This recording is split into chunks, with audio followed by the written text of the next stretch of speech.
We don't have to have fast food workers.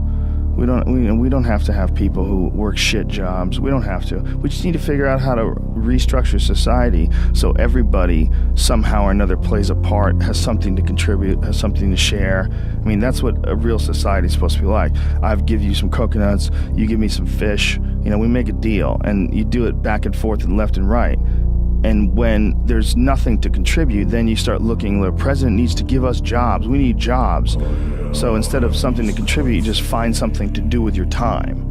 And then it becomes about doing that more than it becomes about finding something to contribute. So society gets wrapped around becoming a part of a machine. Society, instead of becoming a bunch of individuals that are expressing themselves in unique ways, and everybody sort of borrows and shares and sells this and you sell that, and we all sort of figure out how we can contribute in a society, we got sidetracked and diverted into these boxes that they call companies and corporations, and we got stuck into these containers. They go cubicles or offices, and we got forced into this system. So our time, instead of it being invested in making pottery or fixing cars or doing something where you have a passion or you have some sort of a connection to, instead of that, you've sold your life to sit in a box and work for a machine, an uncaring machine that demands productivity. It doesn't understand you, it doesn't want to understand you. It has a bunch of very strict things in order to keep the humor at a minimum in the office, just in case one of you fuckheads says some stupid sex jokes that gets them sued and they have to give somebody $1 million. So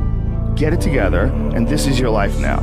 No natural behavior. Everybody's wearing clothes they don't want to wear. Everybody's showing up and doing something they don't want to do. They have no connection to. That's the problem with our society. And then what's the reward for all this stuff? Go home, get a big TV. Go home, you're going to get a shiny belt buckle. You're going to get a nice purse. You're going to wear shoes that you couldn't afford last week. You're going to get that dream car. And every week we're chasing down this new object. And every week we're trying to fill this hole in this sad shadow of a life that we've been left with after work. That you work 8 to whatever the hours a day plus commuting, and then you're like this. And that's your life. That's your real fucking life. All that other stuff is not your life anymore. All that other stuff is work. And most of us have committed to that. I know you've been there before, and I've been there before. And we understand that it's a trap because we got out of it. But for the people that are in it, a lot of times they don't even understand it's a trap. They just think it's a good job. They think they got dental.